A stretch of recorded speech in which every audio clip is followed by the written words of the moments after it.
In the deepest hours before dawn, when the world holds its breath between darkness and light, Thornfield Manor settles into its most profound quiet. The great house, built of honey-colored Cotswold stone in 1925, breathes slowly through its mullioned windows, its Tudor-inspired chimneys releasing gentle wisps of smoke into the star-scattered sky. The grandfather clock in the main hall marks 4:30 with a soft, resonant chime that echoes through corridors lined with portraits of long-dead ancestors. Their painted eyes seem to watch over the sleeping household with benevolent patience, guardians of dreams and keeper of memories that stretch back through generations of quiet English mornings just like this one. Outside, the ancient oak trees that predate the manor by centuries rustle their leaves in the gentle breeze that rolls across the downs. Their branches, some as thick as a person's waist, create intricate shadow patterns on the gravel drive. Below, patterns that shift and dance like living lace in the pale moonlight.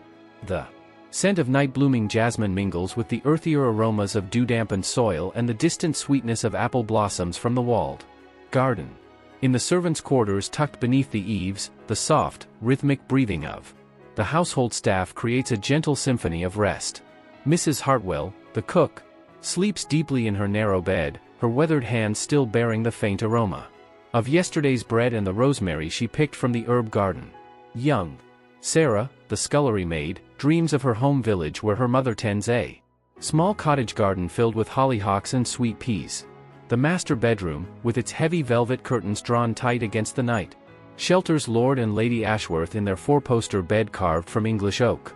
The bed linens, changed twice weekly by careful hands, smell of lavender from the estate's own fields and the crisp freshness of air-dried cotton. A water pitcher sits on the washstand, its ceramic surface cool to the touch, waiting patiently for the morning ablutions that are still hours away. Even the house itself seems to slumber, its stone walls holding the warmth of yesterday's fires while outside the temperature drops toward the cool promise of an English spring dawn. The central heating, a modern marvel installed when the house was built, ticks softly through the radiators, a gentle metallic lullaby that speaks of progress wrapped in traditional comfort. In the library, leather-bound volumes rest in perfect order on their mahogany shelves. First editions of Dickens and Austen stand shoulder to shoulder with agricultural treatises and collections of poetry, their gold-tooled spines catching occasional glints of starlight through the tall windows. The reading chair beside the fireplace still holds the impression of Lord Ashworth's evening reading session, a biography of Wellington left open to page 63, a silk bookmark trailing like a sleeping ribbon. The manor's gardens extend into darkness beyond the terrace, where climbing roses trained along stone balustrades release their perfume into the still air. The fountain in the center of the formal garden has been turned off for the night, its basin reflecting the wheeling stars like a dark mirror. Somewhere in the distance, a nightingale offers its liquid song to the darkness, a sound so pure and sweet it seems to crystallize the very essence of this peaceful hour. This is the time when Thornfield Manor belongs most completely to itself, when the gentle souls who call it home rest in the deep sleep of the secure and the blessed. In a few hours, the first stirrings of dawn will begin the daily dance of service and routine that has continued, with only small variations, for the past 100 years. But now, in this suspended moment between night and morning, there is only peace, only the quiet breathing of a household wrapped in the comfort of familiar stones and the promise of another gentle day to come. The manor dreams its own dreams of the countless dawns it has witnessed, of the generations of hands that have polished its oak panels and tended its gardens, of the children who have run laughing through its corridors and the elders who have sat in contemplation beside its hearths. All of these memories seem to settle like a soft blanket over the sleeping house, creating layers of contentment that run deeper than its ancient foundations. Thornfield Manor was built in the spring of 1925, rising from the Gloucestershire countryside like a dream made manifest in stone and timber. The 7th Baron Ashworth recently returned from the Great War with a limp and a profound appreciation for the gentle rhythms of home, had commissioned the architect Edwin Lutyens to create not just a house, but a haven. The result was a masterpiece of English domestic architecture that seemed to grow naturally from the earth itself, as if it had always been there, as if the rolling hills and ancient oaks had been waiting centuries for its completion. The stone came from local quarries, honey-colored limestone that would weather beautifully over the decades, developing a patina that spoke of rain and sunshine, of countless seasons marking their passage across its face. Each block was cut by hand, shaped by craftsmen whose fathers and grandfathers had worked the same quarries, whose knowledge of stone was passed down through generations. Like a sacred trust, the masons worked slowly, patiently, understanding that they were not merely building a house but creating a legacy that would stand for centuries. The setting was chosen with the care of a lover selecting the perfect gift. The manor sits on a gentle rise overlooking a valley where a small river meanders between willow trees and wild meadows. To the east, the Cotswold hills roll away in soft undulations, their slopes dotted with sheep and divided by ancient dry stone walls that have stood since medieval times. To the west, the land opens toward the Severn Vale, where on clear days the distant Welsh mountains can be glimpsed like sleeping giants on the horizon. The gardens were planned simultaneously with the house, for the architect understood that in England, a great house without great gardens is like a body without a soul. Gertrude Jekyll, the renowned garden designer, walked these grounds in the summer of 1924, her trained eye seeing not what was, but what could be. She envisioned broad herbaceous borders that would bloom in succession from spring through autumn, a formal rose garden centered around an octagonal pool, and woodland walks that would take advantage of the existing copse of beech and oak trees. The entrance drive approaches the house through an avenue of lime trees planted in perfectly straight lines, their trunks whitewashed to prevent damage from deer, and their branches carefully pruned to form a living cathedral arch overhead. In spring, these trees burst into small, fragrant flowers that attract clouds of bees from the estate's own hives. The honey they produce, golden and thick as liquid amber, would grace the breakfast table throughout the long winter months. The house itself presents a facade of comfortable grandeur, neither ostentatious nor modest, but perfectly balanced in its proportions. The main entrance is flanked by mullioned windows that catch and hold the light, their lead came forming intricate patterns that cast delicate shadows on the stone floors within. Above, tall chimneys twist gracefully skyward, their elaborate brickwork speaking of a time when even functional elements were expected to be beautiful. Inside, the entrance hall rises 2 full stories, its oak paneling glowing with the deep patina that comes only from years of careful waxing. The staircase, carved from a single massive oak that grew on the estate for 300 years before yielding to the house's need, curves upward with graceful authority.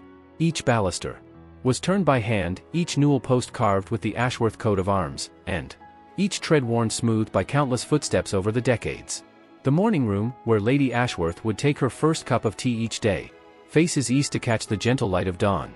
Its walls are painted in the softest shade of primrose yellow, a color that seems to hold sunshine even on the grayest days. The chintz curtains, printed with cabbage roses and sweet peas, were made by Liberty of London and hang from brass poles that gleam like captured sunlight. A writing desk of burled walnut sits near the window, its surface scattered with the gentle debris of a lady's correspondence, ivory-handled pens, sheets of thick cream paper, and a crystal inkwell that catches and refracts the morning light into tiny rainbows. The library, Lord Ashworth's particular domain, occupies the north side of the house where the light remains steady throughout the day. Floor-to-ceiling shelves hold first editions and family treasures, books accumulated over generations of Ashworths who valued learning as much as lineage.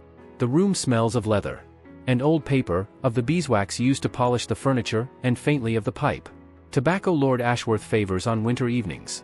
A ladder on wheels allows access to the highest shelves, and many is the afternoon when his lordship can be found perched on its upper rungs, reaching for some half-remembered volume on military history or agricultural improvement. The drawing room, used for formal entertaining and family gatherings, stretches across the entire south side of the house. Its 3 sets of French doors open onto a stone terrace where tea is served on fine afternoons. The carpet, an Axminster, woven in deep blues and golds, was specially commissioned for the room and depicts stylized versions of the flowers that grow in the estate's gardens, roses and peonies, delphiniums and lavender, all intertwined in an endless dance of color and form. The dining room, with its table that can seat 20 but usually accommodates only the family and occasional guests, contains some of the house's finest treasures. The silver service, Georgian pieces passed down through 8 generations, catches candlelight like captured moonbeams. The china, royal Worcester decorated with the estate's own roses, was commissioned as a wedding gift for Lord Ashworth's parents in 1895. Each place setting tells a story of careful preservation, of hands that understood the sacred trust of maintaining beauty for future generations. The kitchen, in the tradition of great English houses, is both the heart and the engine of daily life. Mrs. Hartwell, who came to Thornfield as a kitchen maid 40 years ago and worked her way up to cook through skill, dedication, and an intuitive understanding of what constitutes proper English fare, rules this domain with gentle authority. The great Aga cooker, fed by coal from the estate's own coal shed, maintains a steady warmth that makes the kitchen the natural gathering place for staff on cold mornings. Copper pots and pans hang from hooks along the walls, their surfaces gleaming like burnished gold, while wooden spoons and rolling pins bear the smooth patina of decades of use. Above stairs, the bedrooms reflect the same attention to comfort and beauty that characterizes the public rooms. Each has its own character, its own color scheme, its own particular view of the gardens or countryside beyond. The master bedroom, with its sitting area arranged around a small fireplace, overlooks the rose garden and the distant hills. Lady Ashworth's dressing room, connected by a door disguised as part of the wall paneling, contains built-in wardrobes crafted by estate carpenters from wood grown on the property. Her collection of hats, each one a small work of art created by London's finest milliners, rests on specially designed stands that prevent crushing of feathers and flowers. The servants' quarters, though smaller and more simply furnished than the family rooms, reflect the same attention to human comfort and dignity. Each bedroom has a window, each a small fireplace, each a washstand with running water. Modern conveniences that were far from universal in 1925.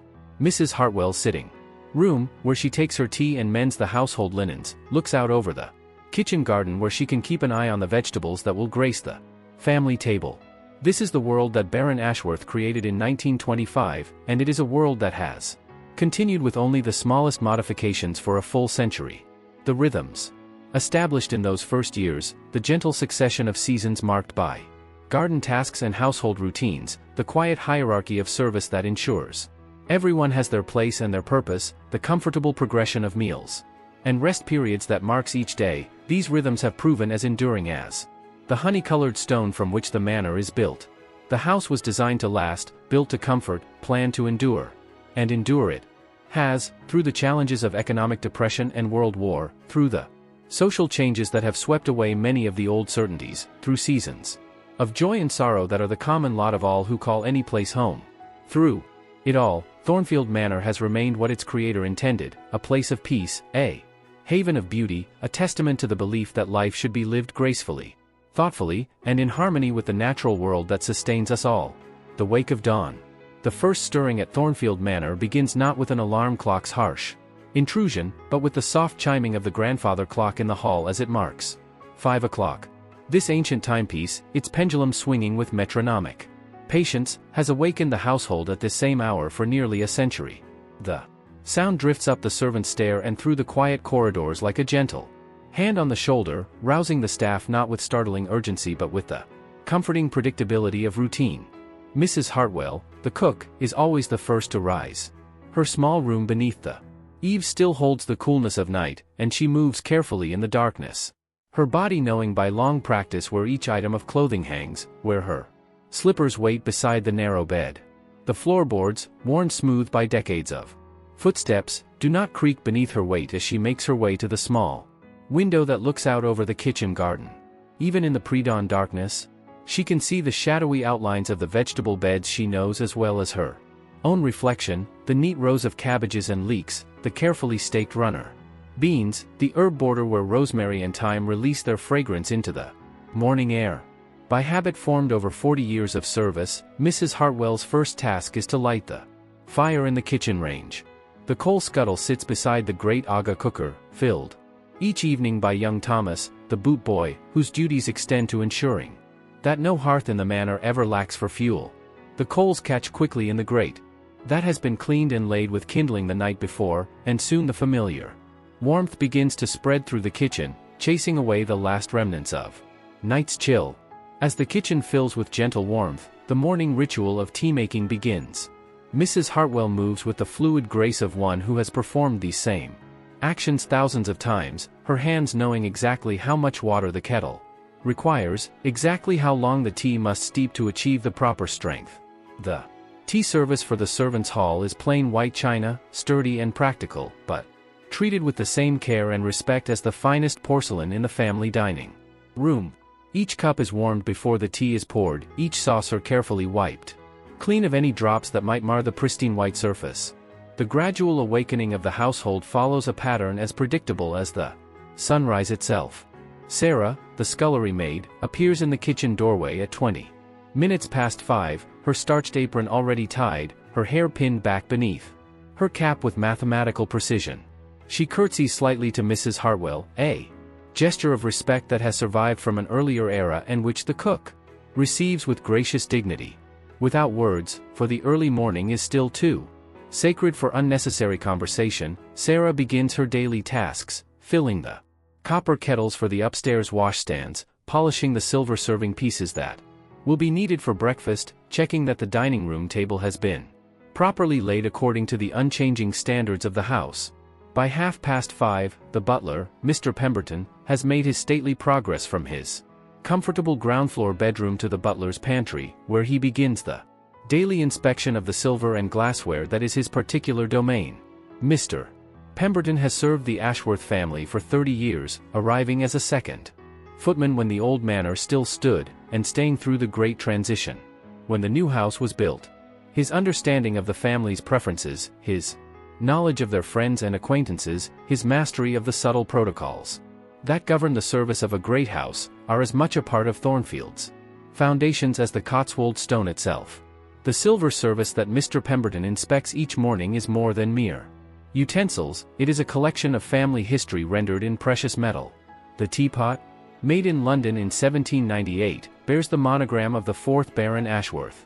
The serving pieces, added over the generations, tell the story of marriages and christenings, of gifts exchanged between great houses, of the careful accumulation of beautiful objects by people who understood that such things are held in trust for future generations. Each piece is polished to a soft glow that seems to emanate from within the silver itself, reflecting not only light but the care and pride of those who maintain it. As the darkness outside begins to pale toward dawn, the house gently awakens. From cellar to attic. In the wine cellar, far beneath the main floors, hundreds of bottles rest in their carefully organized racks, their labels testament to the wisdom of earlier generations who understood that great wine, like great architecture, improves with age. The temperature here remains constant year-round, cool and still, perfect for the patient process of aging that transforms grape juice into liquid poetry. Above, in the laundry room, fresh linens are stacked in neat piles, each item pressed to perfection and scented with lavender from the estate's own gardens. The washing is done only twice a week, on Mondays and Thursdays, but the preparation and care of linens is a daily ritual. Mrs. Pemberton, the head housemaid, inspects each sheet and pillowcase with the eye of a curator, examining precious manuscripts, checking for any sign of wear or staining that might compromise the comfort of the family or their guests. The daily cleaning begins as the first light touches the manor's windows. The housemaids move through the reception rooms with quiet efficiency, their routines so well established that they could perform them in complete darkness. Each piece of furniture is dusted with soft cloths that leave no trace of their passing. The Persian carpets are swept with specially made brooms that preserve their delicate fibers while removing every particle of dust or debris. The windows are polished until they disappear entirely, leaving nothing between the interior and the beauty of the gardens beyond except perfectly transparent air. In Lord Ashworth's study, his personal valet, Hartington, prepares the morning ritual of dressing that has remained unchanged since his lordship's father's time. The clothes are laid out with military precision, the fine cotton shirt, starched but not stiff, that will lie comfortably against his skin throughout the day, the wool suit, tailored in Seville row but showing the honorable signs of years of careful wear. The silk tie that belonged to his father and his father's father before him. Each sock is examined for any sign of wearing thin, each button checked to ensure it is securely attached. Nothing is left to chance, for the outward presentation of a gentleman reflects not only his personal standards but his respect for all those with whom he will interact during the day. Lady Ashworth's morning toilette is attended by her lady's maid, Miss Turner, who has served in this capacity for 15 years and knows her mistress's preferences as intimately as a musician knows a beloved piece of music. The morning dress? Carefully selected the evening before, hangs pressed and ready. The hairbrush? Silver-backed and engraved with the family crest, awaits the daily ritual of brushing Lady Ashworth's hair 100 times, a practice she learned from her own mother and which she maintains not from vanity but from a deep belief in the importance of daily rituals that mark the transition from the private self of sleep to the public self of day. By 7 o'clock, the morning sun streams through the breakfast room's east-facing windows, illuminating a scene of quiet domestic perfection. The table, laid with the everyday china that is nonetheless finer than most families' best, reflects the soft light in gentle gleams from polished silver and crystal. The white damask tablecloth, changed daily despite being spotless, falls in precise folds to within exactly 2 inches of the floor, a standard maintained through decades of careful training passed from one generation of servants to the next. Mrs. Hartwell's breakfast preparations represent one of the high arts of English domestic life. The bacon, cut thick from pigs raised on the estate's own farm, sizzles gently in the great cast-iron pan that has served this purpose for 20 years. The eggs, gathered fresh each morning from hens that roam freely through the orchard, rest in a china bowl, their shells clean and unbroken, their yolks the deep orange gold that comes only from birds that spend their days pecking at grass and herbs and garden insects. The bread, baked fresh each morning in the great oven that occupies one entire wall of the kitchen, fills the room with the yeast-sweet fragrance that has welcomed countless mornings at Thornfield. Mrs. Hartwell's hands, weathered by years of kneading and shaping, move with unconscious skill as she slices the still-warm loaves. The butter, made from cream skimmed from the estate's Jersey cows, waits in a covered dish, its surface marked with the decorative pattern that is Mrs. Hartwell's particular signature. The marmalade on the breakfast table tells its own story of the seasons. Made each January from Seville oranges imported specifically for this purpose, it captures the essence of distant sunshine in amber jars that line the pantry shelves. Like liquid gold. Mrs. Hartwell's recipe, passed down from the cook before her and modified only slightly over the decades, produces a preserve that achieves the perfect balance between sweet and bitter, between the bright citrus flavor and the subtle complexity that comes from slow, careful cooking. Lord Ashworth descends to breakfast at precisely 8 o'clock, his timing as reliable as the grandfather clock that marks the quarter hours throughout the house. His morning greeting to the staff he encounters is always the same, a gentle, good morning, delivered with the courtesy due to fellow human beings, whose work contributes to the comfortable functioning of his world. He has never forgotten the lesson learned during his war service, that every person's contribution matters, that respect flows in all directions, that a gentleman's character is revealed not in how he treats his equals but in how he treats those who serve him. The morning newspaper, ironed flat to prevent ink from transferring to fingers or clothing, awaits beside his place at table. The Times, delivered by the morning post and already perused by Mr. Pemberton to ensure it contains nothing that might disturb his lordship's digestion, provides the day's connection to the wider world beyond Thornfield's peaceful boundaries.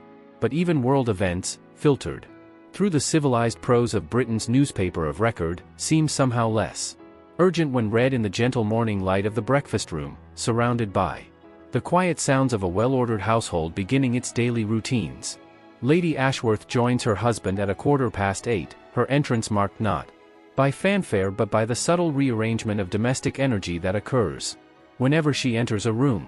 Her presence brings with it the faint scent of the lavender water she uses to freshen her morning wash, the soft rustle of silk linings in her carefully chosen dress, the gentle authority of someone who understands that true command comes not from demanding attention but from deserving it.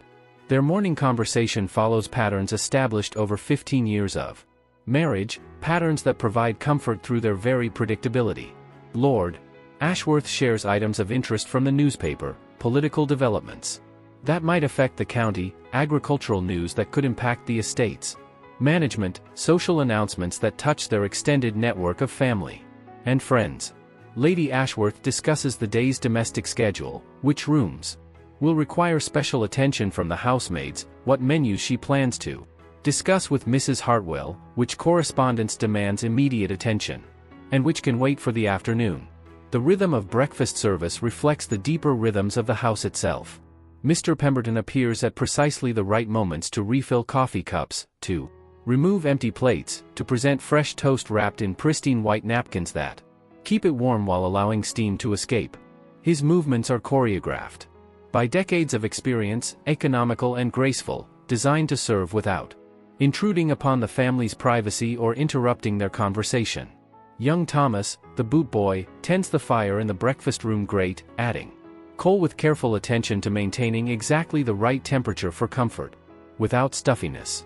His duties may seem humble to those who do not understand the intricate machinery of a great house, but Mrs. Hartwell has explained to him, as she explains to all who work at Thornfield, that every task contributes to the greater whole, that the smallest duty performed with care and pride helps maintain the standards that have made this house a haven of peace and beauty. For nearly a century, the breakfast hour extends naturally into the morning's planning session, when Lady Ashworth and Mrs. Hartwell discuss the day's meals and the week's household needs. This daily conference takes place in Mrs. Hartwell's sitting room, a cozy space warmed by a small coal fire and furnished with comfortable chairs that invite unhurried conversation. The walls are lined with cookbooks, some dating back 50 years, others acquired recently to incorporate new ideas into the traditional routines of the Thornfield kitchen. Mrs. Hartwell's notebook, bound in brown leather and filled with her careful handwriting, contains the accumulated wisdom of decades, menus that have proven successful for particular occasions, notes about family preferences and dietary requirements, records of seasonal availability for fruits and vegetables from the estate's gardens. Each week's planning builds upon this foundation of knowledge, adapting traditional patterns to accommodate current circumstances, while maintaining the high standards that have always characterized Thornfield's table. The discussion of meals extends naturally into the broader question of household supplies and the weekly rhythm of shopping and procurement. The baker calls on Tuesdays with specialty breads and pastries that complement Mrs. Hartwell's own baking. The fishmonger arrives Fridays with the freshest catch from the coast, packed in ice and seaweed to ensure perfect preservation during the journey inland. The wine merchant makes monthly visits to discuss additions to the cellar and to sample new vintages that might merit inclusion in the estate's collection. After breakfast, the house settles into the gentle rhythm that will carry it through to the midday meal. Lady Ashworth begins her morning round of the gardens, a daily inspection that serves multiple purposes, ensuring that the gardeners are maintaining the high standards expected at Thornfield, monitoring the seasonal progression of plants and planning future additions or changes, and simply enjoying the beauty that has been created through careful collaboration between human art and natural abundance. The formal garden, laid out in the style of Gertrude Jekyll with careful attention to color harmonies and seasonal succession, presents a different face each morning. In spring, the herbaceous borders are filled with daffodils and tulips, their bright faces nodding in the gentle breeze that carries the scent of apple blossoms from the orchard beyond. Summer brings roses in every shade from palest pink to deepest crimson, their fragrance so intense on warm mornings that it seems to possess physical weight, settling over the garden like a sweet, invisible blanket. Autumn transforms the borders into tapestries of gold and amber, bronze and russet, as the perennials complete their yearly cycle and prepare for winter's rest. Even winter has its own austere beauty at Thornfield, when frost outlines every twig and leaf with crystal precision, and the evergreen shrubs provide structure and color against the pale Cotswold stone of the house walls. The kitchen garden, though less formally beautiful than the ornamental borders, holds its own quiet charm and serves the essential purpose of providing fresh vegetables and herbs for the house throughout the growing season. Lady Ashworth's morning walk often takes her past the neat rows where Mrs. Hartwell's careful planning has ensured a steady succession of crops from early spring through late autumn. The cold frames, where tender seedlings are hardened off before transplanting, the glass houses where tomatoes and cucumbers ripen slowly in the gentle heat of the sun, the asparagus beds that have been producing tender spears for 20 years, all reflect the patient collaboration between human skill and natural processes that characterizes the best of English gardening. Head gardener William Thornby has tended these grounds for 30 years, arriving as a young apprentice and working his way up through knowledge, dedication, and an intuitive understanding of what plants need to flourish in this particular combination of soil and climate and aspect. His small cottage at the edge of the estate provides him with his own garden where he experiments with new varieties and techniques before introducing them to the more formal settings around the manor. His notebooks, filled with observations about weather patterns, soil conditions, pest management, and plant performance, represent a treasure trove of practical wisdom accumulated over decades of careful observation. The greenhouses, where exotic plants winter in warmth and humidity carefully controlled by a combination of coal-fired heating and strategic ventilation, represent one of the estate's greatest treasures. Here, orchids bloom in impossible colors, their flowers so perfect they seem more like jewels than living things. Citrus trees, too tender to survive outside but too beautiful to abandon, spend their winters in these protected spaces, their leaves glossy green, their fruit ripening slowly in the controlled environment. The potting shed, where seeds are started and seedlings nurtured, possesses the organized chaos that marks any space where skilled work is regularly performed. Clay pots in dozens of sizes are stacked with geometric precision. Bags of different soil mixtures, each formulated for specific types of plants, line one wall. Hand tools, their wooden handles worn smooth by years of use, hang from hooks, where they can be located instantly when needed. The smell of damp earth and growing things fills the air, a green, living fragrance that speaks of potential and promise. While Lady Ashworth conducts her garden inspection, Lord Ashworth retreats to his study for the morning correspondence that connects Thornfield to the wider world. His desk, crafted from a single slab of burled walnut by estate craftsmen 70 years ago, bears the gentle scars and stains that accumulate over decades of daily use. The leather writing surface, replaced only twice in living memory, shows the impressions left by thousands of letters written with the fountain pen that was his father's gift upon his 21st birthday. The morning post arrives at precisely 9:30, carried by bicycle from the village post office by young Davies, whose father and grandfather performed this same service before him. The letters, sorted by Mr. Pemberton according to their apparent urgency and importance, represent the day's connection to business, associates, family members, old friends from school and military service, and the various charitable and civic organizations that claim a portion of Lord Ashworth's time and attention. Each letter receives careful consideration, even the most routine business communications. Lord Ashworth's responses, dictated to his secretary Miss Hartwell, Mrs. Hartwell's niece, whose education and refined manner fitted her perfectly for this position, reflect the courtesy and attention to detail that characterize all his interactions. Even a simple acknowledgement of receipt is crafted with care, for he has learned that in correspondence, as in all human interactions, the manner of expression often matters more than the substance of what is expressed. The estate office, where the practical business of managing Thornfield's 3,000 acres is conducted, occupies a suite of rooms on the ground floor that were specifically designed for this purpose. Maps dating back 2 centuries line the walls, showing the gradual accumulation of land parcels that created the current estate boundaries. Ledger books, their pages filled with careful entries recording income and expenditure, tell the story of good years and difficult ones, of wise investments and occasional setbacks, of the patient accumulation of resources that allows great estates to survive the changes that sweep away lesser properties.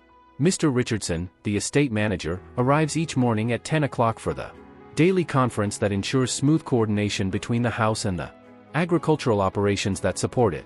His reports cover everything from crop rotations and livestock health to tenant farmers' needs and maintenance requirements for the estate's cottages and outbuildings. These discussions, conducted over tea served in plain white cups that emphasize the practical nature of the business at hand, represent the continuation of management practices that have kept Thornfield prosperous and productive for generations. While the men of the household attend to correspondence and estate business, the complex daily routine of maintaining Thornfield's interior continues under Mrs. Pemberton's experienced supervision. The head housemaid, whose authority extends over all aspects of cleaning, laundry, and interior maintenance, orchestrates the work of 6 housemaids with the skill of a conductor leading a well-rehearsed orchestra. Each room in the manor has its own cleaning schedule, its own particular requirements, its own rhythm of daily, weekly, and seasonal attention. The drawing room, used primarily for entertaining and family gatherings, receives daily dusting and weekly thorough cleaning, with special attention given to the piano, whose delicate finish requires careful treatment with specially formulated polish that preserves the wood's natural beauty while protecting it from the subtle damages of time and use. The library presents unique challenges, for books require different care than furniture or decorative objects. Each volume must be removed from its shelf periodically, its pages fanned to prevent moisture accumulation, its binding Inspected for signs of deterioration that might require the attention of the bookbinder who visits Thornfield twice each year.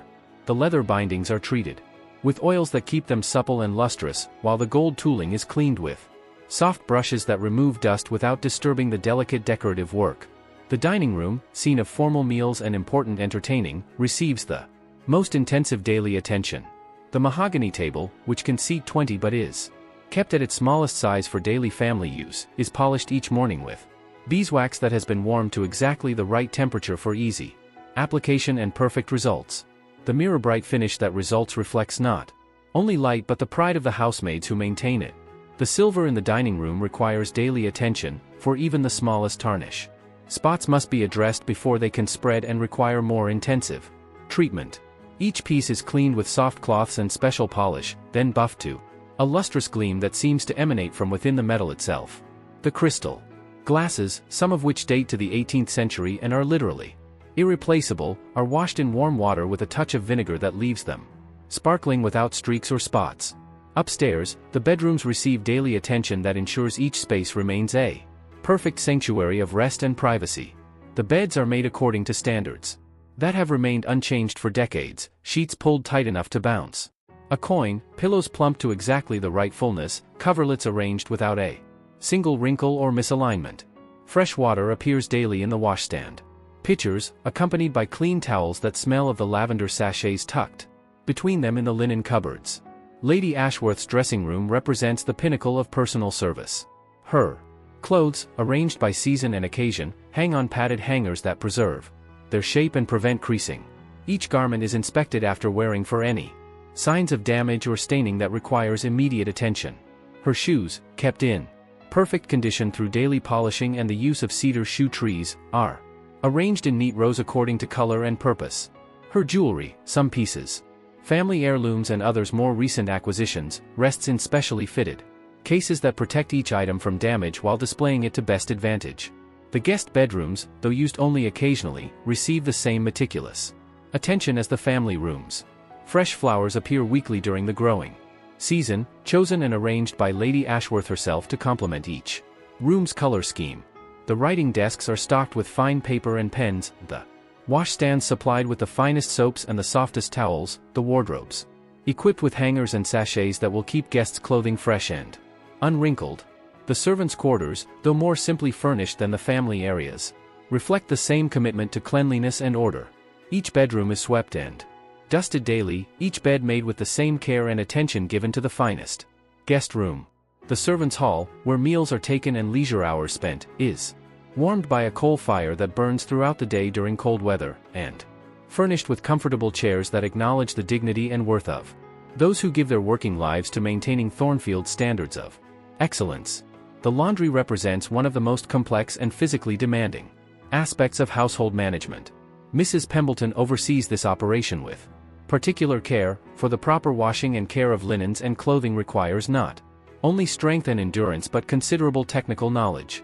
Different fabrics require different treatments, different stains demand specific removal techniques, and the weather must be constantly monitored to take advantage of perfect drying conditions.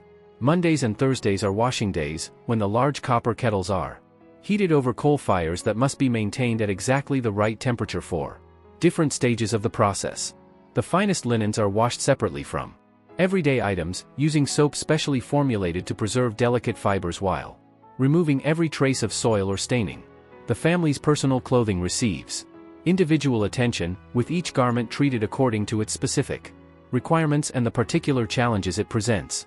The drying process requires equal care and attention. In fair weather, the lines in the sheltered courtyard behind the kitchen allow linens to dry in fresh air and gentle sunlight that naturally bleaches and freshens the fabric. In wet weather, the heated drying room ensures that the schedule can be maintained regardless of outside conditions. The ironing, performed with heavy flat irons heated on the range, requires skill and experience to avoid damage while achieving the crisp perfection expected at Thornfield. The midday interlude. As the morning advances toward noon, the tempo of household activity gradually adjusts to accommodate the approach of the midday meal. This is traditionally a lighter affair than breakfast or dinner, but it must still meet Thornfield's exacting standards for both quality and presentation. Mrs. Hartwell's planning for luncheon. Takes into account not only the family's preferences but also the need to prepare ingredients and cooking vessels for the evening meal, which will require her full attention during the afternoon hours. The luncheon menu typically features lighter dishes that complement rather than compete with the more substantial evening meal. Cold meats from the estate's own livestock, prepared and cured in Mrs. Hartwell's own particular style, are accompanied by fresh vegetables from the kitchen garden and bread still warm from the morning's baking. Salads, dressed with oil and vinegar that have been aged in wooden casks to achieve exactly the right balance of flavors, provide freshness and color that appeal to both palate and eye. The serving of luncheon follows the same protocols as every other meal at Thornfield, with Mr. Pemberton orchestrating the service with quiet efficiency. The table, reset after breakfast with fresh linens and flowers, presents a scene of informal elegance that makes even the simplest meal feel like a celebration. The conversation during luncheon tends toward family matters and immediate plans, creating an atmosphere of intimate warmth that contrasts pleasantly with the more formal tone of evening meals. After luncheon, the household settles into the quieter rhythms of early afternoon. Lord Ashworth may retire to his study for further correspondence or to the library for an hour of reading, often choosing volumes on history or biography that provide both entertainment and education. His particular interest in military history, sparked by his own service during the Great War, has led him to collect first-hand accounts and scholarly analyses that help him understand not only the events he witnessed but their place in the broader sweep of human conflict. Lady Ashworth uses the post-luncheon period for her own correspondence, conducted at the small writing desk in her sitting room. Her letters, written in the elegant hand she learned as a girl, maintain connections with family members scattered across Britain and the Empire, with school friends whose own lives have taken them to various corners of the world, and with the numerous charitable organizations that benefit from her involvement and support. Each letter is composed with care, for she understands that in an age of increasing speed and mechanization, the art of personal correspondence becomes ever more precious and important. The afternoon post, arriving at 2 o'clock, often brings invitations that require careful consideration and response.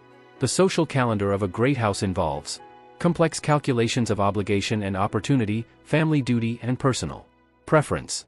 Lady Ashworth maintains a detailed engagement diary that ensures no commitment is forgotten, no courtesy neglected, no opportunity missed to strengthen the social bonds that connect Thornfield to the wider community of which it forms an integral part. During the post-luncheon period, the servants take advantage of the household's quieter pace to attend to tasks that require concentration and care but cannot be performed during busier hours. Silver that needs extensive cleaning receives attention in the butler's pantry, where Mr. Pemberton's experienced hands restore luster to pieces that have begun to show the subtle signs of tarnish.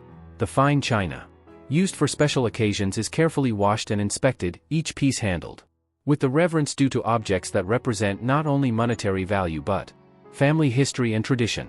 Mrs. Hartwell uses these quieter hours for the more complex preparations required for the evening meal. Stocks simmer slowly on the great range, their flavors developing and concentrating over hours of gentle cooking. Pastry dough, prepared with the precise attention to temperature and technique that ensures perfect results, rests in the cool pantry while its ingredients meld and develop the characteristics that will make it both flaky and tender when baked. The kitchen garden receives afternoon attention from the gardeners, who harvest vegetables at the precise moment of perfect ripeness for the evening's menu. Lettuce cut in the cool of the afternoon retains its crispness better than greens harvested in the morning heat. Herbs gathered just before use preserve their essential oils and provide the most intense flavors for Mrs. Hartwell's careful seasoning. In the flower garden, Lady Ashworth often spends the cooler afternoon hours tending to tasks that require delicate attention. Deadheading roses to encourage continued blooming, staking tall perennials that might be damaged by summer storms, dividing overcrowded clumps of bulbs or perennials that have outgrown their allotted spaces. These are the quiet tasks that maintain the garden's beauty through careful attention to countless small details. The greenhouse requires afternoon monitoring to ensure that ventilation and watering remain optimal for the exotic plants wintering in its protected environment. Temperature fluctuations can damage delicate specimens, while inadequate air circulation can encourage fungal diseases that might destroy months or years of careful cultivation. William Thornby makes his afternoon rounds with the careful attention of a physician checking on beloved patients, adjusting conditions as needed to maintain the perfect environment for healthy growth. The golden hours of late afternoon. As the afternoon shadows begin to lengthen and the light takes on the golden quality that photographers prize above all others, Thornfield Manor settles into what many consider its most beautiful hours. The honey-colored stone of the wall seems to glow from within as it catches and holds the slanting rays of the westering sun. The mullioned windows reflect the light in complex patterns that shift and change as the sun moves across the sky, creating an ever-changing display of brightness and shadow that brings the ancient facade to vibrant life. This is the time when Lady Ashworth often takes her tea in the morning room, though it seems paradoxical to call it such when the afternoon is advancing toward evening. The room's eastern exposure, which catches the morning sun so beautifully, now provides a gentle, indirect light that flatters both the room's decoration and its occupant. The tea service, brought by Sarah on a silver tray, that reflects the soft light like captured moonbeams, represents one of the day's most civilized moments. The ritual of afternoon tea extends far beyond the simple consumption of beverage and food. The china, chosen specifically for this daily ceremony, reflects Lady Ashworth's personal taste while honoring the traditions established by earlier generations of Thornfield mistresses. Each cup is warmed before the tea is poured, each saucer carefully wiped clean, each spoon positioned with mathematical precision. The small cakes and sandwiches that accompany the tea are prepared fresh each afternoon, their presentation as important as their flavor, in maintaining the standards that have made this daily ritual a source of pleasure and comfort for nearly a century. During tea time, Lady Ashworth often reviews the household accounts, not because she distrusts those who manage Thornfield's domestic economy, but because she understands that attention to detail at every level ensures the smooth functioning of the complex organism that is a great house. The weekly reports from Mrs. Hartwell detail expenditures for food and supplies, while Mrs. Pembleton's accounts cover cleaning materials, laundry supplies, and the countless small items required to maintain the manor's spotless condition. The estate office becomes particularly busy during the late afternoon hours as tenants and workers complete their daily tasks and come to report on progress, request supplies, or discuss problems that require attention. Lord Ashworth's door is always open during these hours to anyone who needs guidance or assistance, reflecting his understanding that a landowner's responsibilities extend far beyond the simple collection of rents to encompass the welfare and success of all who depend on the estate for their livelihood. Mr. Richardson's afternoon reports cover a wide range of topics that illustrate the complexity of managing a large agricultural operation. Crop conditions in different fields, the health and productivity of the estate's livestock, maintenance needs for fences and buildings, weather forecasts that might affect planting or harvesting decisions. All these factors must be considered in the daily decisions that ensure the estate's continued prosperity. The afternoon hours also bring visiting tradespeople who provide services that cannot be performed by the estate's own workers. The clockmaker, whose monthly visits ensure that every timepiece at Thornfield maintains perfect accuracy, moves through the house with the quiet efficiency of one who has performed these same tasks for decades. His tools, kept in a leather case worn soft with age, are as familiar to him as kitchen implements to Mrs. Hartwell, and his understanding of the mechanical intricacies that keep time moving forward with relentless precision represents a form of knowledge that is part science, part art, part magic. The piano tuner, whose visits coincide with the changing seasons and their effects on the instrument's delicate internal adjustments, brings with him not only technical expertise but an understanding of music that allows him to ensure the piano will respond perfectly to the touch of whoever sits down to play. His work, performed with the intense concentration of a surgeon, results in an instrument capable of producing sounds that range from the gentlest whisper to the most thunderous fortissimo, all perfectly balanced and in tune with mathematical precision. In the kitchen, the afternoon hours bring the most intensive preparations for the evening meal. Mrs. Hartwell's attention turns to the elaborate sauces that require patient attention and perfect timing to achieve the complex flavors expected at Thornfield's table. Her collection of copper saucepans, each seasoned through years of use to provide exactly the right heat distribution for different types of cooking, reflects her understanding that great cuisine depends as much on proper equipment as on skill and experience. The preparation of vegetables requires careful timing to ensure that each item reaches the table at the perfect moment of doneness. Root vegetables, which require longer cooking, are started earlier than the delicate greens that need only brief exposure to heat to preserve their color and texture. Mrs. Hartwell's coordination of these multiple cooking processes demonstrates the same kind of complex mental calculation that a conductor uses to balance the various sections of an orchestra. The evening's bread, a different variety from the morning's loaves, begins its final rise during the afternoon hours. The yeast, fed and nurtured through multiple stages of preparation, transforms simple flour and water into something approaching alchemy. The aroma that begins to fill the kitchen as the bread bakes speaks of home and comfort and the fundamental satisfaction that comes from creating sustenance through skill and patience. As the afternoon advances, the housemaids begin the daily ritual of turning down the bedrooms for night. Each room receives fresh water in the washstand, pitchers, clean towels on the towel rails, and careful attention to ensure that everything needed for comfortable rest is properly arranged. The beds, already perfect from the morning's making, receive additional attention, pillows plumped to exactly the right fullness, coverlets smooth to remove even the suggestion of wrinkles, hot water bottles filled and placed between the sheets during cold weather to ensure immediate warmth when the occupants retire. The drawing room receives special attention during the late afternoon, for this is where the family will gather before dinner for conversation and perhaps music. The fire is built up to provide cheerful warmth without excessive heat. The lamps are cleaned and filled with oil, and fresh flowers are arranged to complement the room's decoration while providing the subtle fragrance that makes the space even more welcoming. Evening preparations and sunset rituals.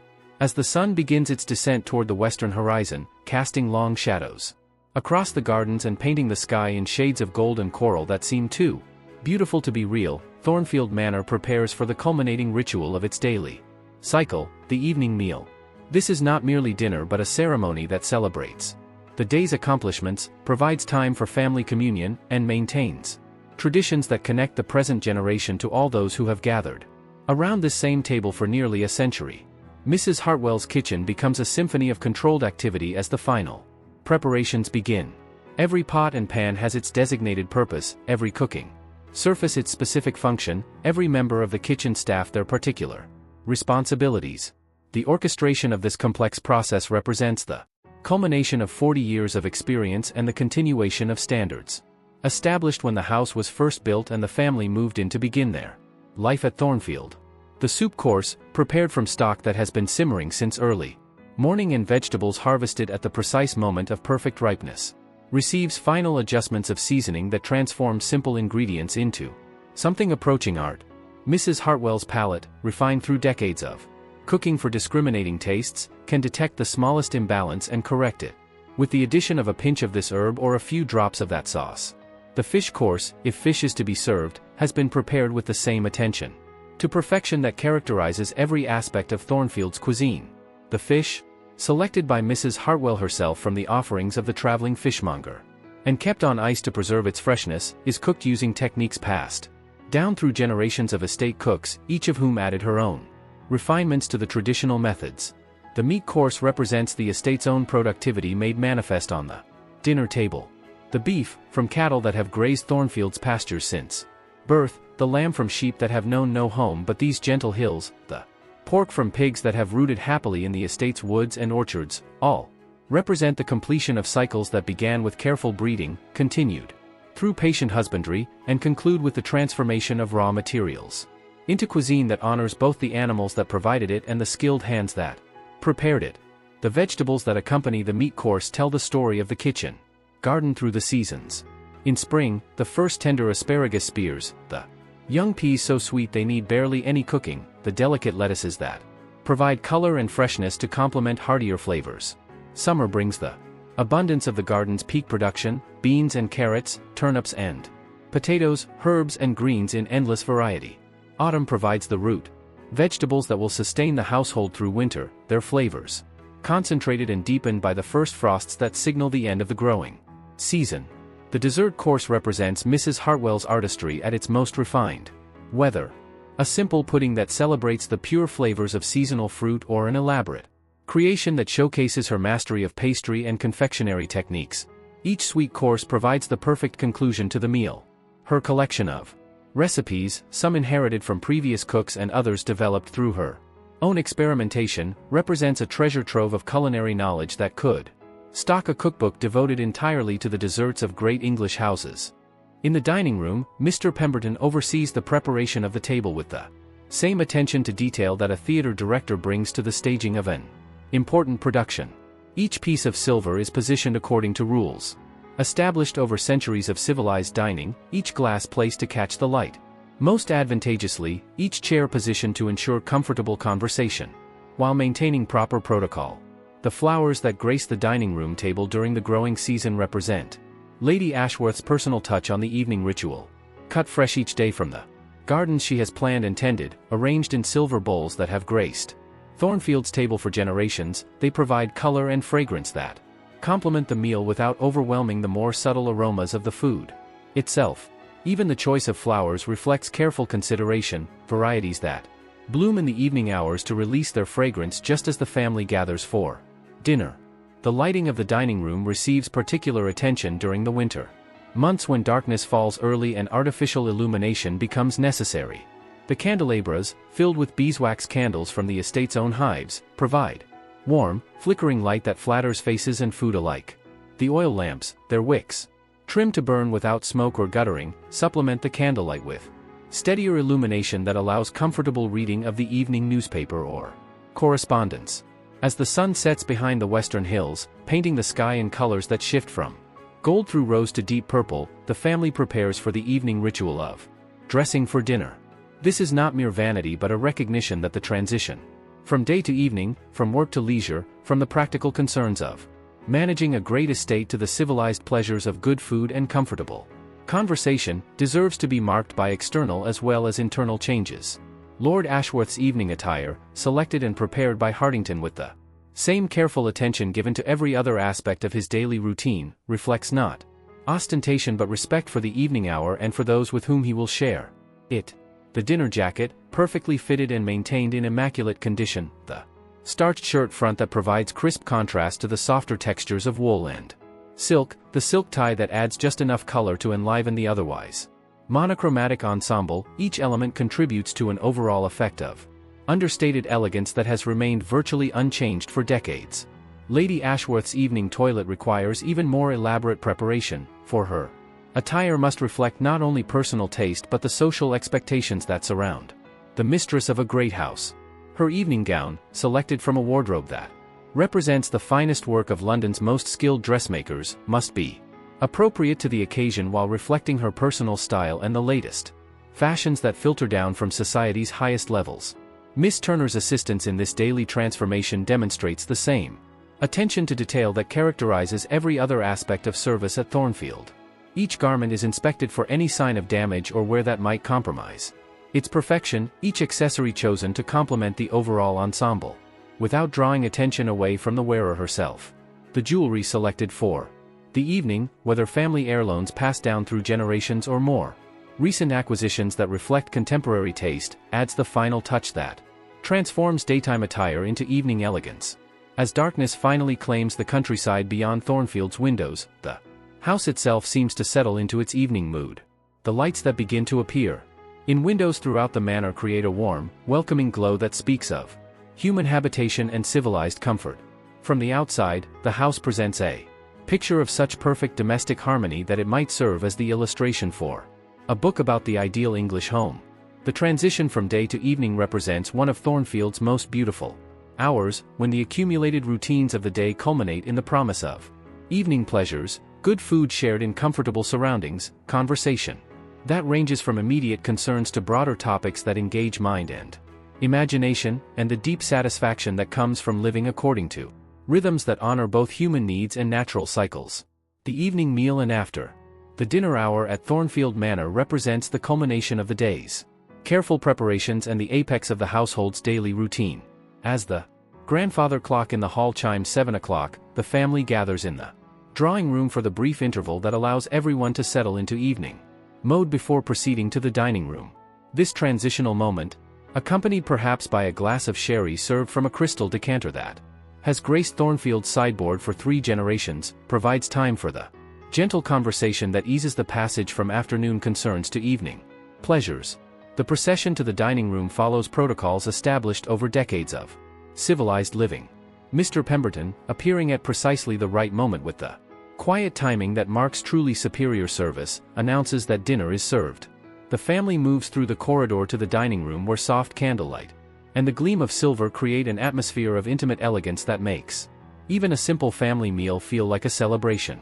The service of dinner represents the highest art of English domestic life, a choreographed performance that appears effortless but depends upon the perfect coordination of multiple participants.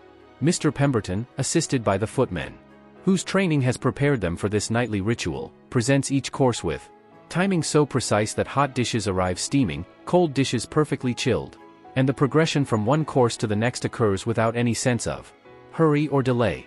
The conversation during dinner flows naturally through topics that connect family members with each other and with the wider world beyond Thornfield's boundaries. Lord Ashworth might share news from his correspondence or observations about estate business that affect the family's daily life. Lady Ashworth contributes updates about household matters, social obligations, and the network of family and friends whose lives intersect with their own in countless small ways. The meal itself represents Mrs. Hartwell's daily offering to the traditions of English cuisine and the particular preferences of the family she has served for 4 decades. Each dish bears the mark of her personal style while honoring the broader culinary heritage that makes English country house cooking one of the world's great domestic arts. The flavors are clean and distinct, the presentations elegant without being ostentatious, the combinations chosen to provide both satisfaction and surprise. The wine service, overseen by Mr. Pemberton with the knowledge accumulated over 30 years of managing Thornfield cellar, provides the perfect liquid accompaniment to each course. The selections reflect not only the traditional pairings that enhance particular flavors but also the specific characteristics of bottles that have been aging in the Manor cellar, developing the complexity and subtlety that only time can provide. After the final course has been cleared and the table reset for coffee and perhaps a glass of port, the family might linger in the warm circle of candlelight for continued conversation. These are the moments when Thornfield fulfills its deepest purpose, providing a setting for human communion, for the sharing of thoughts and experiences that bind people together across the generations and create the memories that will sustain them through whatever challenges the future might bring. The clearing of the dining room after the family has retired to the drawing room represents the beginning of the evening's final phase of activity for the household staff. Each piece of china must be carefully washed in water heated to exactly the right temperature, each piece of silver polished to remove any trace of tarnish or spotting, each glass cleaned until it sparkles like crystal-captured starlight. Mrs. Hartwell's kitchen undergoes its own evening transformation as the cooking vessels are cleaned and stored, the work surfaces scrubbed until they gleam, and preparations begun for the following day's meals. The great range, banked for the night but never allowed to go completely cold, will maintain gentle warmth until morning, when it will once again become the heart of the household's daily sustenance. In the drawing room, the family settles into the evening's leisure activities. Lady Ashworth might work on her needlepoint, a cushion cover or table runner that will add another small touch of beauty to the Manor's already lovely interior. Lord Ashworth might read aloud from a book of poetry or a novel that provides entertainment while improving the mind, or the family might simply enjoy conversation that ranges from immediate concerns to broader topics that engage imagination and intellect. Music often forms part of the evening's entertainment. The piano, tuned to perfection and positioned to take advantage of the room's acoustics, provides accompaniment for songs that range from traditional ballads to contemporary compositions that reflect the musical tastes of the era. Whether Lady Ashworth plays for her own enjoyment or to accompany family singing, these musical interludes create memories that will be treasured long after the particular evening has faded into the past. The evening might also include letter writing, for the post-dinner hours provide time for the more thoughtful correspondence that maintains connections with family and friends scattered across Britain and the Empire. Lord Ashworth's letters to his brother in India, Lady Ashworth's correspondence with school friends whose lives have taken them to various corners of the world, their joint communications with charitable organizations that benefit from their support, all these maintain the social bonds that connect Thornfield to the broader community, of which it forms an integral part. As the evening advances toward the hour when the household prepares for rest, the servants complete the final tasks that ensure perfect comfort through the night. Fires are banked in the bedrooms, hot water bottles filled and placed between the sheets during cold weather, and final checks made to ensure that everything needed for comfortable rest is properly arranged. The ritual of preparing for bed follows patterns established over decades of civilized living. In Lord Ashworth's dressing room, Hartington lays out nightclothes that have been warmed before the fire, while in Lady Ashworth's chamber, Miss Turner assists with the careful removal and storage of evening attire that must be preserved in perfect condition for future use. The final rounds of the house, conducted by Mr. Pemberton with the thoroughness of a ship's captain checking his vessel before a long voyage, ensure that all fires are properly banked, all doors securely locked, all lights extinguished except those that must burn throughout the night for safety and security. These are the moments when Thornfield settles into its deepest quiet, when the great house seems to exhale slowly and prepare for the restorative hours of darkness that will prepare it for another day of gentle routine and civilized pleasure. The wheel of the year. As summer settles into the comfortable rhythm that marks Thornfield Manor's most abundant season, the house and its inhabitants fall into patterns that have remained virtually unchanged for nearly a century. The long days of June and July allow the gardens to reach their peak of perfection, with roses blooming in such profusion that their fragrance seems to possess physical weight, settling over the entire estate like a sweet, invisible blanket that speaks of abundance and careful tending. The kitchen garden produces vegetables in such variety and quantity that Mrs. Hartwell begins the annual ritual of preserving and storing that will sustain the household through the leaner months of winter. The great copper kettles, normally used for laundry, are pressed into service for making jams and jellies, their contents bubbling and steaming as sugar and fruit combine in the ancient alchemy that transforms perishable abundance into lasting sustenance.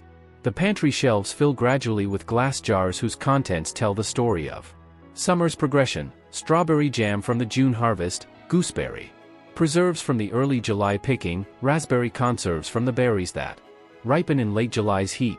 Each jar is labeled in Mrs. Hartwell's careful handwriting, noting not only contents but the date of preparation, creating a calendar of summer abundance that will provide sweet memories during winter's austerity. The flower borders reach their moment of greatest glory during these summer weeks, when careful planning and patient tending combine to create displays that seem too beautiful to be achieved through human effort alone. The herbaceous borders, designed to provide succession of bloom from spring through autumn, now present walls of color that shift and change with the light, delphiniums reaching toward the sky in shades of blue that range from palest powder to deepest royal, roses scrambling over stone walls in colors that encompass every shade from white through pink and coral to deepest crimson, lavender hedges releasing their fragrance into air that seems to shimmer with heat and abundance. Lady Ashworth's morning rounds during these summer weeks become extended meditations on beauty and the satisfaction that comes from long-term planning brought to fruition. Each bed tells the story of decisions made in previous seasons, of bulbs planted in autumn darkness that now provide pools of color, of perennials divided and replanted to create exactly the right balance of form and hue. The garden notebooks she maintains record not only practical information about varieties and planting dates but also her more personal responses to combinations that please or disappoint, creating a record that will inform future seasons planning. The estate's agricultural activities reach their own peak during these summer months, when hay must be cut and dried and stored, when crops planted in spring require careful tending to ensure abundant harvest, when livestock need constant attention to maintain their health during the heat of summer.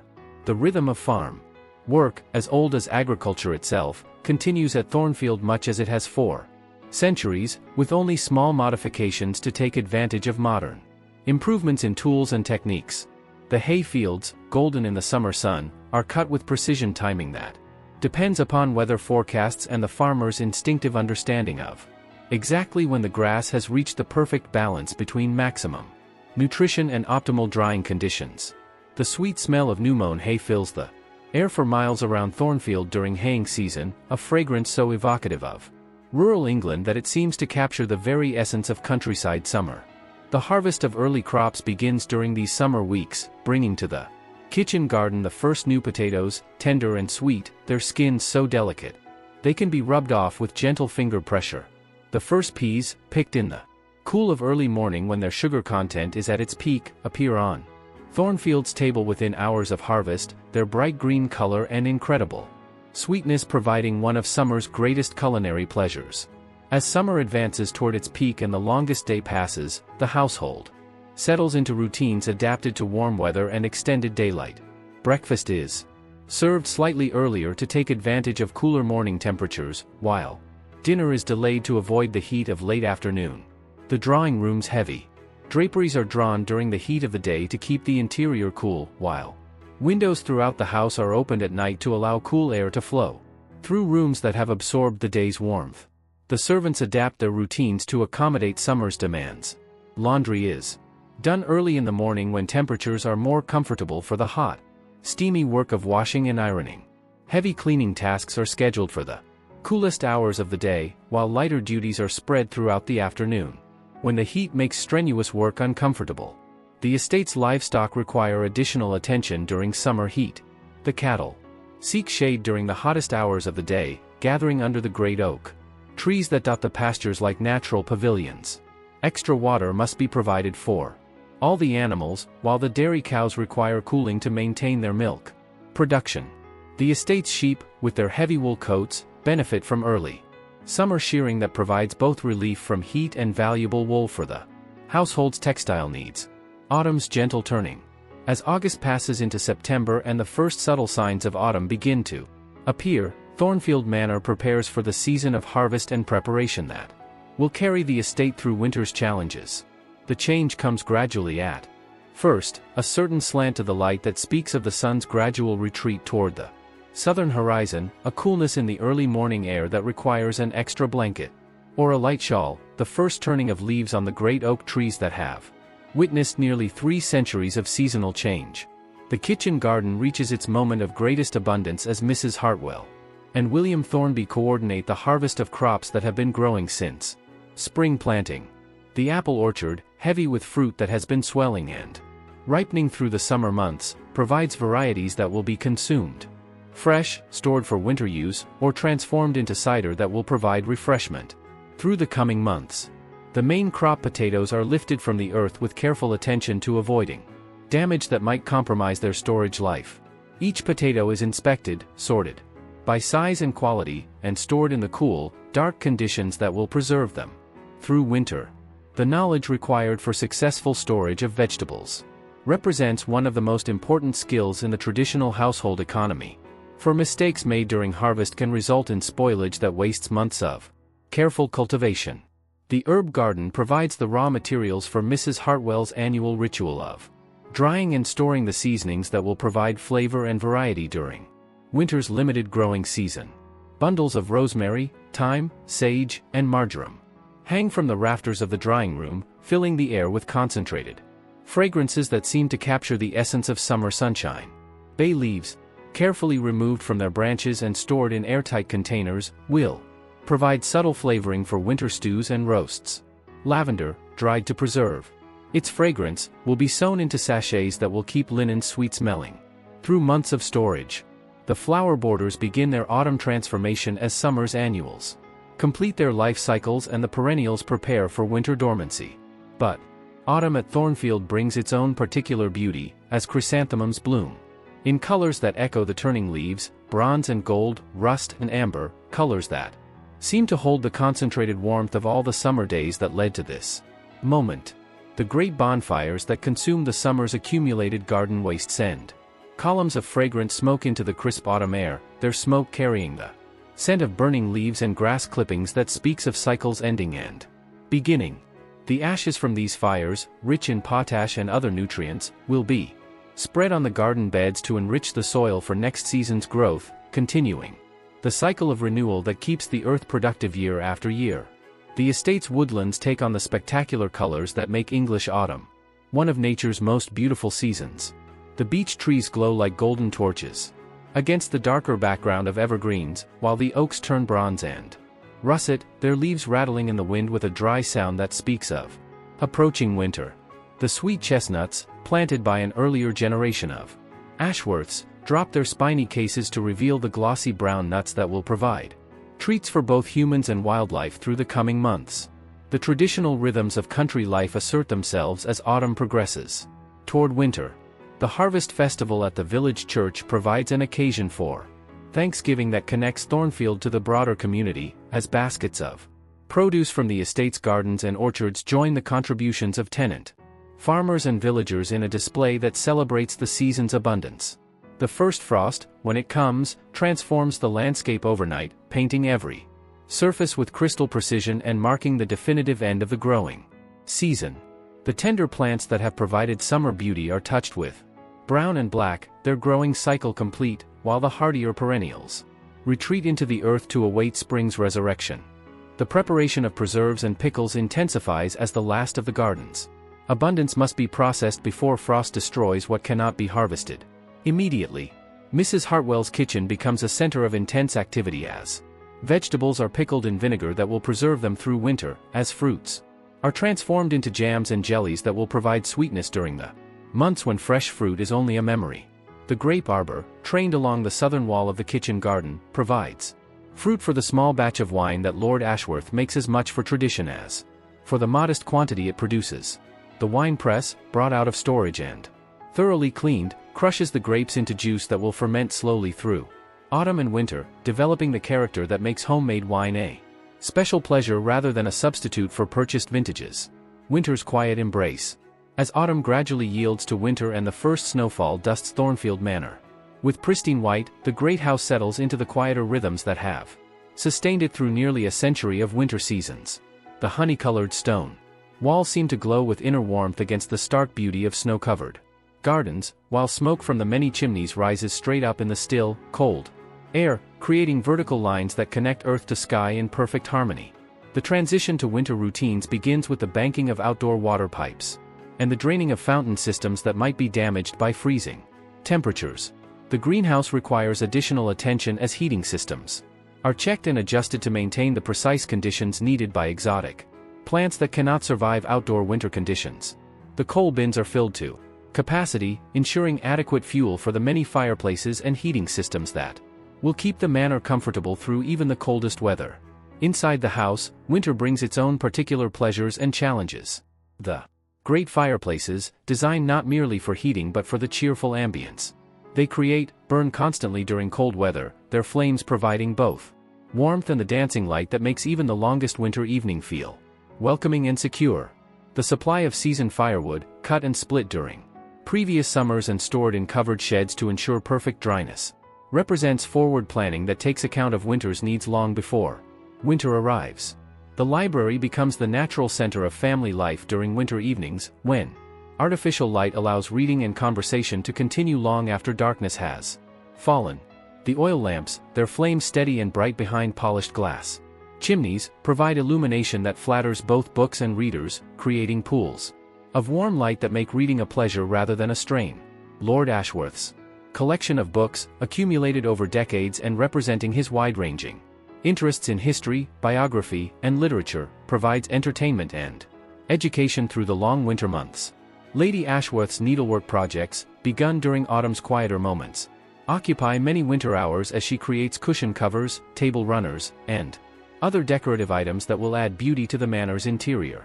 Her embroidery frame, positioned to take advantage of the best available light, holds work that demonstrates both skill and artistic sensibility, creating pieces that will be treasured for generations as examples of the domestic arts at their finest. The kitchen adapts its rhythms to winter's requirements and opportunities. The great roasts that provide satisfying warmth during cold weather make use of the root vegetables stored since autumn harvest, potatoes and turnips, carrots and parsnips, all contributing their particular flavors to dishes that warm both body and spirit. The preserves put up during summer and autumn now provide the sweet tastes and bright colors that remind the household of warmer seasons and create anticipation for spring's eventual return. Mrs. Hartwell's bread baking takes on even greater importance during winter, when the warmth from the great oven helps heat the kitchen while producing loaves whose yeast-sweet fragrance fills the house with the most fundamental of comforting aromas. The rhythm of bread making, the mixing and kneading, the rising and shaping, the careful timing that ensures perfect results, provides structure to winter days while producing sustenance that satisfies both physical and emotional needs.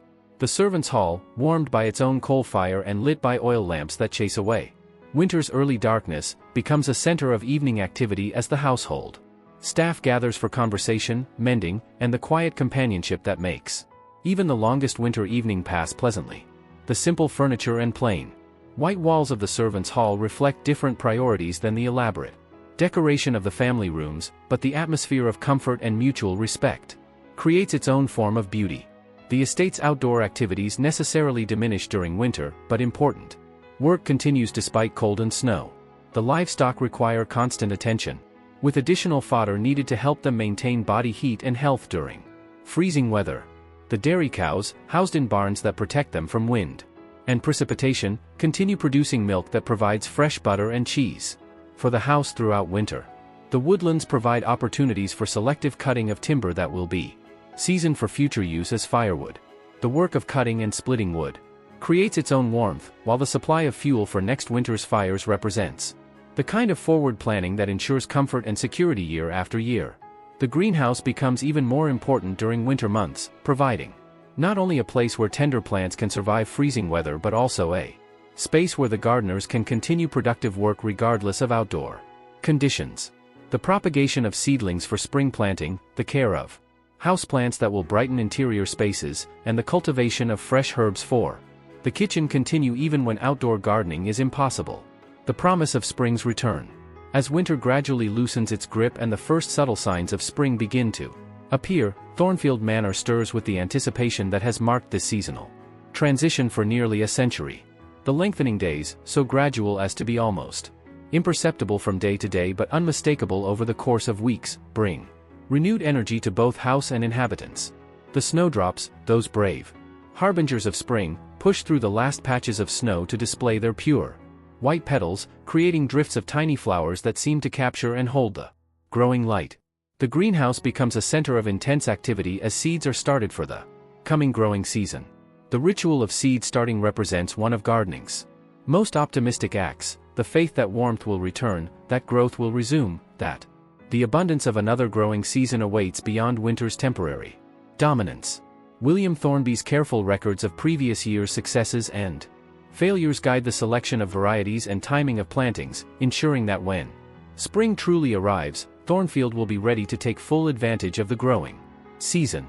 The kitchen garden beds, still dormant under their protective mulch of leaves and compost, await the soil preparation that will ready them for spring planting. But even in their winter sleep, these beds represent potential energy, like coiled springs waiting for the right moment to release their stored power. The compost heaps, where kitchen scraps and garden waste have been decomposing slowly through winter, have transformed into rich, dark humus that will nourish this year's crops. Inside the manor, the spring cleaning ritual begins as winter's accumulation of soot and dust must be removed before warmer weather allows windows to be open and fresh air to circulate freely. This annual ritual involves every member of the household staff in a coordinated effort that will restore each room to perfect condition. Carpets are taken up and beaten, furniture is moved to allow cleaning of areas normally inaccessible, and every surface is washed, polished, and restored to gleaming perfection. The library receives particular attention during spring cleaning, as each book must be removed from its shelf, dusted carefully, and inspected for any signs of damage that might require professional attention. The leather bindings, treated with oils and waxes that preserve their suppleness, glow with renewed luster after their annual restoration. The reading chairs, reupholstered when necessary but more often simply cleaned and polished, await the summer afternoons when they will provide comfortable seating for those seeking refuge from heat and activity. The drawing room undergoes its own transformation as winter's heavy draperies are replaced by lighter fabrics that welcome rather than exclude the growing light. The piano, tuned to perfect pitch after winter's changes in humidity and temperature, awaits the musical evenings that mark spring and summer social seasons. The fireplace, so necessary during winter's cold, is cleaned and prepared for the decorative arrangements of flowers and greenery that will fill it during months when heating is not required. As spring progresses toward the moment when frost danger passes and outdoor planting can safely begin, the tempo of activity increases throughout the estate. The greenhouse benches fill with seedlings in various stages of development.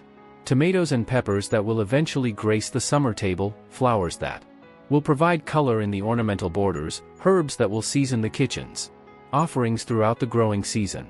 The perennial borders begin showing the first signs of renewed growth as shoots of green push through the earth with increasing vigor. The careful gardener can Identify most plants from these early shoots, recognizing the distinctive emergence patterns that distinguish delphiniums from lupins, peonies from iris, roses from all their companion plants. This knowledge, accumulated over years of observation and experience, allows precise planning of cultivation, fertilization, and pest control measures that will ensure healthy growth and abundant blooming. The estate's livestock respond to lengthening days and warming temperatures. With increased activity and improved health, the dairy cows, restricted to barns, and small paddocks during winter's worst weather, can gradually be given access to pastures where early grass provides fresh nutrition after months of stored hay and grain. The estate's horses, essential for cultivation and transportation despite the gradual introduction of motor vehicles, benefit from increased exercise and the gradual conditioning that prepares them for spring and summer work.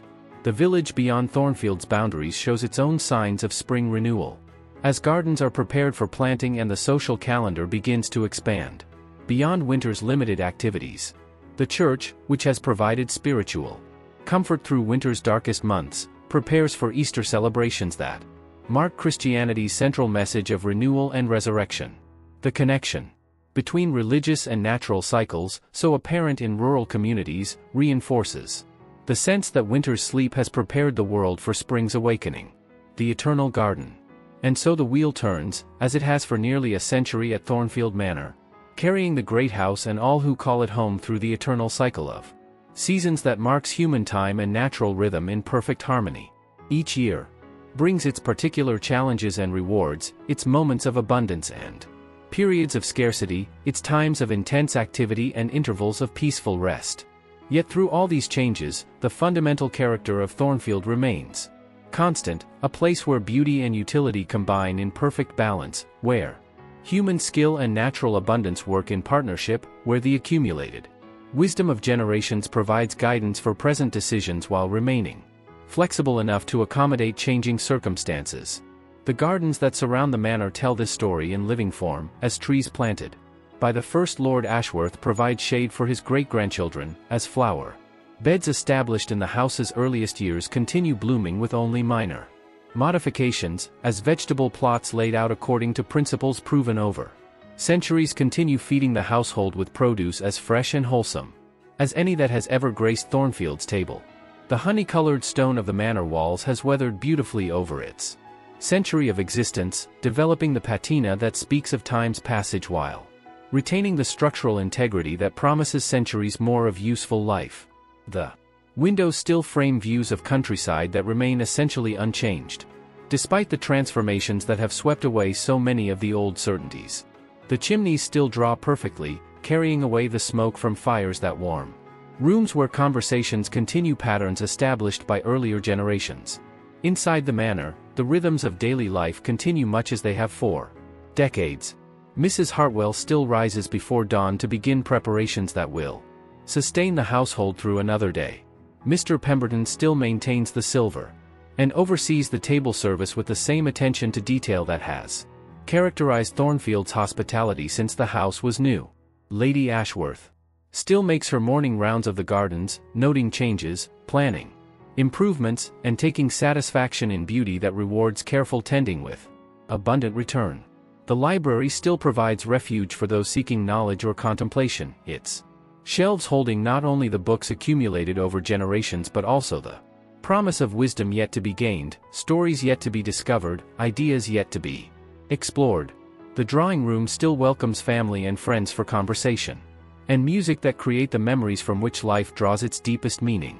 The dining room still hosts meals that nourish both body and spirit, providing sustenance that goes far beyond mere nutrition to encompass the civilized pleasures that distinguish human life from mere existence. The seasons continue their eternal progression, each bringing its particular gifts and requirements, its own forms of beauty and its own demands for adaptation. Spring arrives with its promise of renewal and growth, summer brings abundance and the satisfaction of plans brought to fruition, autumn provides harvest and the wisdom that comes from completed cycles, winter offers rest and the contemplation that prepares for future growth. Through all these cycles, Thornfield Manor stands as a testament to the possibility of creating beauty that endures, comfort that sustains, and meaning that transcends the merely temporary. It represents the human capacity for transforming mere shelter into true home, mere survival into gracious living, mere existence into life worth celebrating and preserving for future generations. The servants who tend the manor's daily needs continue the traditions passed down through generations of faithful service, each adding their own skills and dedication to the accumulated wisdom that keeps the household functioning smoothly. The gardeners who tend the grounds maintain not only plants and soil, but also the beauty that feeds the soul as surely as food nourishes the body. The craftspeople who repair and maintain the building itself preserve not only structure and function but also the physical foundation upon which all other activities depend. As evening falls over Thornfield Manor, as it has for nearly 10,000 evenings since the house was completed, the lights in the windows create the same welcoming glow that has marked this as a place of human habitation and civilized comfort through all the changes that time brings. The smoke rising from the chimney speaks of fires that warm not only rooms but hearts, of hearts that have witnessed the great moments and quiet intervals that make up human life in all its complexity and beauty. The grandfather clock in the hall continues marking time with the same steady rhythm that has provided the heartbeat of household routine for decade upon decade. Its chiming marks not only hours and quarters but also the passage of seasons and years, the accumulation of memories and the promise of future moments yet to be lived and treasured. And in this timeless moment, as darkness settles over the countryside and stars begin to appear in the clear sky above Thornfield's ancient chimneys, the manor settles into the deep quiet that prepares it for another night's rest and another day's gentle routine. The house dreams its eternal dream of seasons turning and generations passing, of gardens blooming and harvests gathered, of fires warming and meals shared, of all the countless small acts of care and attention that transform mere building into true home. And now, as the stars trace their ancient paths above, may you find rest beside the stories of quiet lives long past, in the gentle rhythms that connect us all to the eternal cycles of growth and rest, abundance and preparation, the endless dance of seasons that carries us through time with grace and beauty, teaching us that the most profound truths are often found not in grand gestures but in the patient tending of simple things, the careful preservation of beauty, and the daily choice to live with kindness, dignity, and hope for whatever tomorrow may bring to those who dwell in houses built on foundations of stone and love, tradition and adaptation, memory and promise.